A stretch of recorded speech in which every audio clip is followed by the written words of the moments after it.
में बांध लेना, तिरंगे के कसर पर कफन बांध लेना, तिरंगे के कसर पर कफन। एक सच्चे मुसलमान की पहचान है।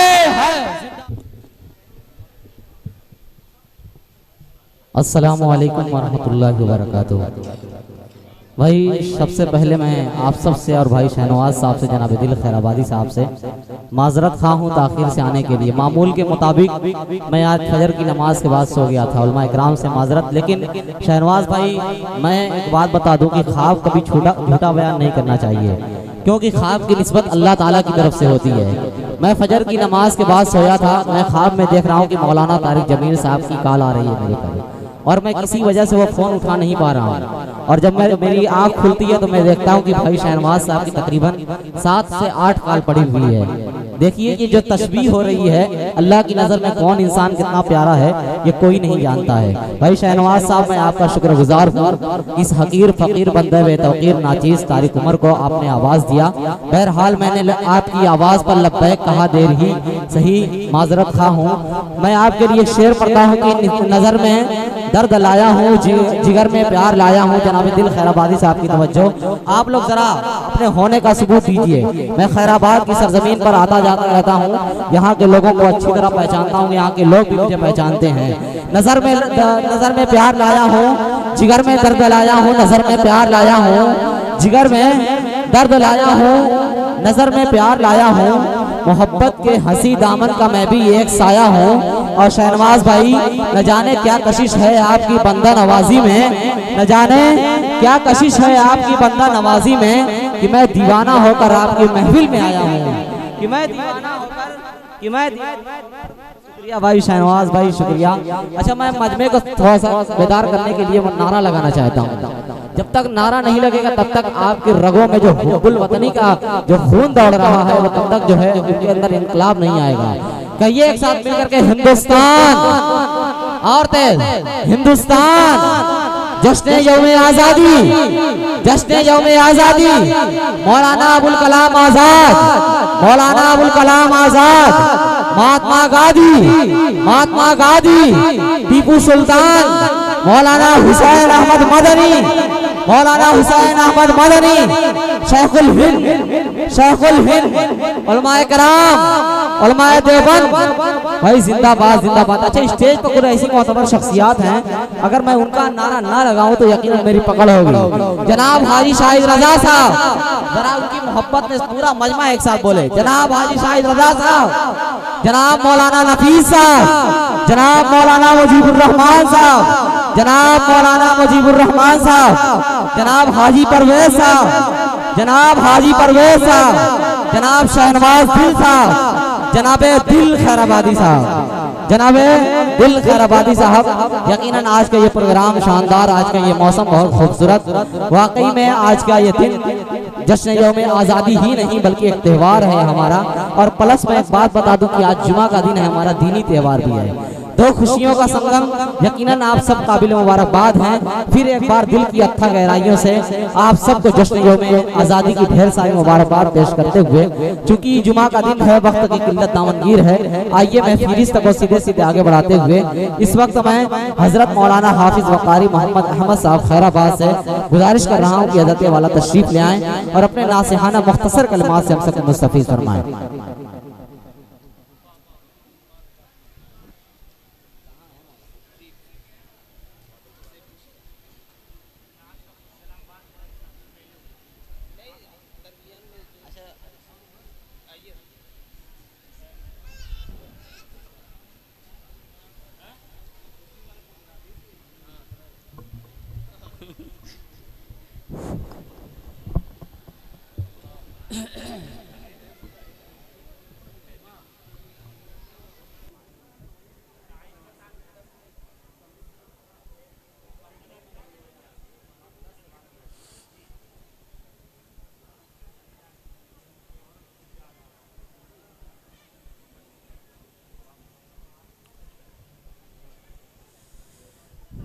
अस्सलामु अलैकुम वरहमतुल्लाहि वबरकातुह।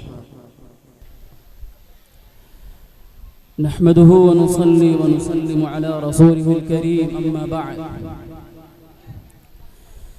क़ाल अल्लाहु तबारक व तआला फ़ी कलामिहिल मजीद अऊज़ु बिल्लाहि मिनश शैतानिर रजीम बिस्मिल्लाहिर रहमानिर रहीम वक़ाल अल्लज़ीना कफ़रू लिरुसुलिहिम लनुख़रिजन्नकुम मिन अर्दिना औ लतऊदुन्न फ़ी मिल्लतिना फ़अौहा इलैहिम रब्बुहुम लनुहलिकन्न अज़्ज़ालिमीन वलनुस्किनन्नकुमुल अर्द मिन बअदिहिम ज़ालिक लिमन ख़ाफ़ मक़ामी व ख़ाफ़ वईद।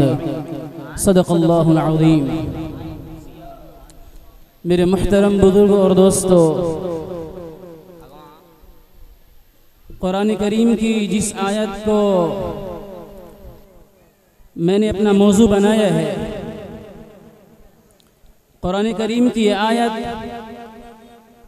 ऐसा मालूम होता है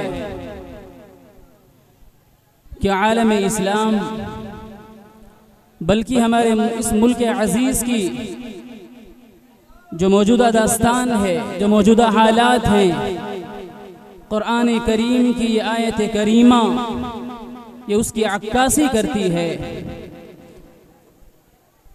अल्लाह रब्बुल इज़्ज़ति वल जलाल ने कुरान करीम की इस आयत में वो नक्शा खींचा है कि जब कुफ़ार अपने रसूलों और अपने अंबिया से कहते थे कि आप और आपके मानने वालों को हम इस सरजमीन से, इस मुल्क से आपको बाहर निकालेंगे, या ये कि फिर आप हमारी मिल्लत की इत्तिबा करें, हमारे समाज को कबूल करें। उधर से अल्लाह तबारक व तआला अंबिया और रसूल को वही फरमाता है, लनुहलिकन्न अज़्ज़ालिमीन, आप और आपके मानने वाले डटे रहें, हम उनको हलाक कर देंगे। वलनुस्किनन्नकुमुल अर्द मिन बअदिहिम, और उसके बाद देखेंगे कि हमने आपको इसी सरजमीन के अंदर बसा दिया है और सल्तनत व बादशाहत अता की है। मेरे भाई बुजुर्गों दोस्तों, कुरान करीम की आयत आज हर्फ बहर्फ इस मुल्क अजीज में रहने वाले हम मुसलमानों पर सादिक आती है। आज जश्न आज़ादी का दिन, इंडिपेंडेंस डे, जहां हम अकाबिरीन और पेशरो लोगों की कुर्बानियों को याद कर रहे हैं। ये जश्न आज़ादी ये कोई हादसा नहीं है, ये पेश आने वाला कोई मुआमला नहीं है जो चलते राह में ये पेश आ गया हो, हादसा हो गया हो कि आज़ादी मिल गई, बल्कि ये एक सिलसिले की हकीकत है, एक सिलसिलावार कुर्बानियों और मुजाहिदों का नतीजा है। जो कुर्बानियाँ इस मुल्क में रहने वाले, बसने वाले तमाम लोगों की कुर्बानियाँ हैं, लेकिन इन तमाम लोगों की कुर्बानियों की पुष्ट पर उलमाए किराम, बिलखुसूस उलमाए देवबंद और हज़रत शाह वलीउल्लाह मुहद्दिस देहलवी, शाह अब्दुल अजीज मुहद्दिस देहलवी, शाह इस्माइल शहीद, सैयद अहमद शहीद जैसे उलमाए किराम की हाथों से कुर्बानियाँ और इसका रास्ता निकलता है। सदाकत है भाई। मेरे भाइयों बुजुर्गों दोस्तों, इस मुल्क में के अंदर खिदमात को पेश करने वाले, कुर्बानियों को पेश करने वाले, आज इस जश्न आज़ादी के मौके पर हर एक के हाथ में मोबाइल है, हर एक के मोबाइल में कोई ना कोई प्रोग्राम चल रहा होगा, किसी स्कूल का, किसी कॉलेज का, किसी यूनिवर्सिटी का, किसी पार्टी का, किसी नेता का कोई प्रोग्राम चल रहा होगा। क्या उन प्रोग्रामों में उलमाए किराम की कुर्बानियाँ और बिलखुसूस इब्तिदाई कुर्बानियाँ जो उलमाए किराम ने दी है, क्या उन कुर्बानियों को बयान किया जाता है, या एक मंसूबा बंद साजिश के नतीजे में की तरीके से उन कुर्बानियों को भुलाया जा रहा है, बल्कि हमारी नस्ल नौ और नौजवानों के जहनों से खुरच कर निकालने की कोशिश की जा रही है। ऐसे मौके से मैं मुबारकबाद दूंगा कि इस जश्न आज़ादी के इस प्रोग्राम को, इस मजलिस को सजाने वाले जिन हजरात ने भी ताउन किया हो, जैसे भी ताउन किया हो, ये हकीकत में तारीख को जिंदा करने की मुतरादिफ है। बेशक भाई, सदाकत कोशिश करने का एक पहला कदम है। बेशक बेशक। मेरे भाई बुजुर्गों दोस्तों, सन 1947 के अंदर हमारा ये मुल्क अजीज आज़ाद होता है, लेकिन क्या ये 1947 में आज़ाद होने वाला मुल्क ये पहले कदम में आज़ाद हो गया था, पहले जंग में आज़ाद हो गया था, पहले मरहले में आज़ाद हो गया था, पहले ही जद्दोजहद और कोशिश के अंदर आज़ाद हो गया था? नहीं नहीं और नहीं। 1857 के अंदर नाकामी हाथ आती है, 1717 के अंदर नाकामी हाथ आती है, 1813 के अंदर नाकामी हाथ आती है, और उससे पहले के सैकड़ों साल कुर्बानियां उलमाए किराम ने पेश की है। कहा जाता है कि इस वक्त इख्तिदार में बैठने वाली हुकूमतें, इख्तिदार में बैठने वाले पार्टियां और मुल्क को चलाने वाली ताकतें इस वक्त मुल्क के अंदर जो भी इख्तिदार के अंदर हैं, जिस सूबे के अंदर जो भी पार्टी है, उन पार्टियों के बानियान अपनी माँ के पेट में उस वक्त तक नहीं आए थे, उससे पहले उलमाए किराम ने 150 साल की जिम्मेदारी निभा चुकी। यह हकीकत है। 1491 के अंदर हिंदुस्तान के अंदर अंग्रेजों का आना जाना शुरू होता है। 1601 के अंदर मुस्तकिल तौर पर बंगाल के अंदर उनकी कंपनी मौजूद होती है, और उस जमाने के उलमाए किराम ने भांप लिया था, खास तौर से मुहद्दिस और फकीह हजरत शाह वलीउल्लाह साहब की जिनसे डोर मिलती है, हमारा और आपका जिनसे रिश्ता मिलता है, उन तमाम की कुर्बानियां इसके अंदर शामिल हैं। और उन तमाम उलमाए किराम ने लोगों को जगाने की, बताने की कोशिश की कि हिंदुस्तान में बसने वाले मुसलमानों और गैर मुसलमानों, ये बाहर से आने वाले ये जो अंग्रेज हैं और ये जो ताजिर की शक्ल में हिंदुस्तान के अंदर आ रहे हैं, इनका आना तिजारत नहीं है, इनके आने का मकसद हिंदुस्तान की बागडोर को अपने हाथ में लेना है। चुनांचे उलमाए किराम ने इसकी जिम्मेदारी को निभाते हुए लोगों को जगाने की, बताने की कोशिश की, और मुखालफत के राह में लोगों को खड़े करने की कोशिश की। लोगों ने उसकी मुखालफत भी की, लेकिन इब्तिदा के अंदर कोई भी जोश, कोई भी वलवला, कोई भी तारीख इस कदर ताकतवर नहीं होती है जो एक बड़े जालिम के सामने डट सके। लिहाजा मुत्तहिदा हिंदुस्तान का बड़ा रक़बा और सबको बताने में, सबको जगाने में कोई नेट का निज़ाम नहीं, कोई सोशल मीडिया का निज़ाम नहीं, जा करके बतलाना है, सफ़र करना है, घोड़ों से सफ़र करना है, दरियाओं में जाना है, दरियाओं में नाव से सफ़र करना है। बिलाखिर हज़रत शाह वलीउल्लाह मुहद्दिस देहलवी रहमतुल्लाह अलैह 1803 के अंदर जब अंग्रेज़ों ने दिल्ली पर हुकूमत का ऐलान किया, 1803 के अंदर हज़रत शाह अब्दुल अजीज़ मुहद्दिस देहलवी रहमतुल्लाह अलैह, जो फर्जंद हैं हज़रत शाह वलीउल्लाह मुहद्दिस देहलवी रहमतुल्लाह अलैह के, उन्होंने कहा कि हम ये पूरा मुल्क और हम तमाम के तमाम इस वक्त हम गुलाम बन चुके हैं, और हर मुसलमान पर जिहाद और आज़ादी की लड़ाई में शरीक होना ज़रूरी है, फ़र्ज़ है। कहाँ 1803, कहाँ 1947, ये 150 साला जिंदगी और ये 150 साला वक्त, उसकी तारीख, ये तारीख ऐसी है जिसकी बागडोर और जिसकी बुनियादों में रहने वाले उलमा के सिवा कोई और नहीं था। बेशक भाई, सदाकत है। सुभान मेरे भाई बुजुर्गों दोस्तों, 1947 और 1857 के अंदर और उससे पहले और उसके बाद मुख्तलिफ इलाकों में और रजवाड़ों में और रियासतों के अंदर लड़ाइयाँ होती रही, लेकिन हमारे इस मुल्क में रहने वाले मुसलमानों और गैर मुसलमानों तमाम लोगों के लिए नाकामी हाथ आती रही। लेकिन कहते हैं कि हर नाकामी के अंदर कामयाबी की राह छुपी हुई होती है। उलमाए किराम ने इसको भांपा और इसको परखा और उसे लिया और उसे जांचा, और जो कामयाबी की राह थी उसे लेके आगे निकल गए।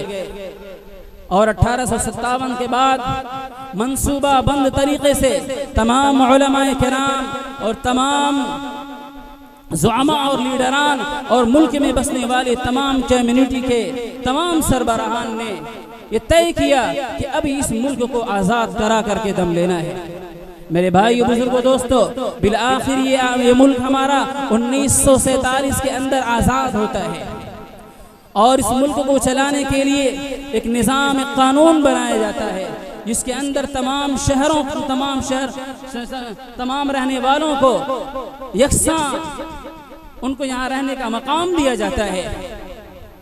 लेकिन बदकिस्मती से कि मुल्क की आज़ादी के बाद चूंकि अंग्रेज़ों ने जाने के वक्त ये कोशिश की थी कि जाते जाते हम यहाँ कुछ ऐसे इख्तिलाफात और बुनियादी कीड़ों को छोड़ जाएं जो कीड़े यहाँ की आज़ादी की बुनियादों को खाते रहें, लोगों के अंदर इख्तिलाफात को बर्पा करते रहें, लोगों के अंदर इंतशार बर्पा करने की कोशिश की रहे, मुसलमानों और गैर मुसलमानों के दरमियान तफरीक करने की कोशिश होती रहे। लिहाजा अंग्रेज़ों ने इसकी कोशिश की और इसको बो दिया, बुनियाद डाली, जिसके नतीजे में 1947 के बाद धीरे धीरे धीरे इस मुल्क के अंदर बसने वाले लोगों और मुल्क में बसने वाले मुसलमान और गैर मुसलमान तमाम तबकों के दरमियान तफरीक के लिए, इंतशार के लिए, झगड़े के लिए, फसाद के लिए कुछ बुनियादी तौर पर इस मुल्क की बुनियादों में जाकर काम करने वाले कुछ कीड़े काम करते रहे। इसके नतीजे में दिन ब दिन इस मुल्क के अंदर जो अमन था, जो चैन था, जो सुकून था और जो एक फिजा थी, जो मौसम बहार था, वो छट गया और धीरे धीरे बिलाखिर हमारे दरमियान वो वक्त आ चुका होता है कि जिन मदारिस ने और जिन उलमा ने और जिनके आबाओ अजदाद ने इस मुल्क को आज़ाद कराने के लिए बुनियादी किरदार अदा किया था, उनको इस मुल्क में रहने के लिए सानवी दर्जे के लिए मुकर्रर करने के लिए कोशिश की जा रही है। और ये कहा जाता है, कहीं से आवाज़ें आती हैं कि तुम्हें रहना हो तो हमारी शनाख्त को और हमारी पहचान को और हमारी सियासी जमात को या ये कि हमारे रहन सहन को कबूल करना होगा तो इस मुल्क के अंदर रह सकते हो, वरना इस मुल्क से जाना होगा। इसीलिए मैंने कुरान करीम की वो आयत पढ़ी थी, वक़ाल अल्लज़ीन कफ़रू लिरुसुलिहिम लनुख़रिजन्नकुम मिन अर्दिना औ लतऊदुन्न फ़ी मिल्लतिना फ़अौहा इलैहिम रब्बुहुम लनुहलिकन्न अज़्ज़ालिमीन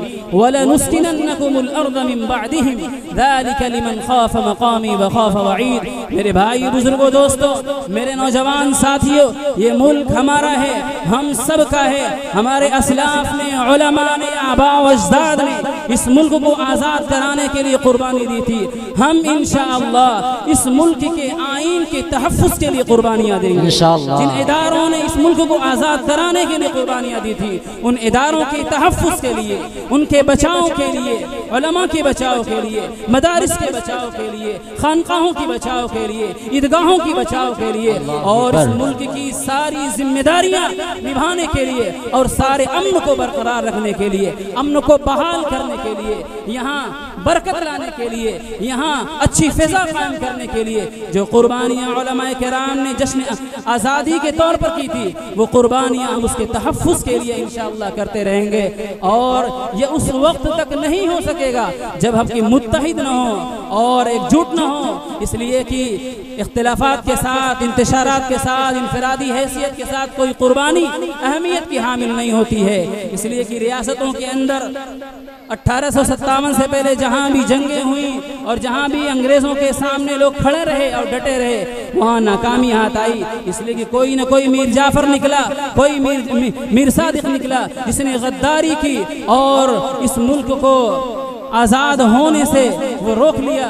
मेरे भाई बुजुर्गों दोस्तों, अब वक्त और ज़रूरत है कि आज सियासत के अंदर बैठे हुए कमीनों और सियासत के अंदर बैठे हुए जो बदबख्त हैं, उनको उनकी ताकत समझाने के लिए और उनकी औकात दिखाने के लिए भी एकजुट होने की ज़रूरत है।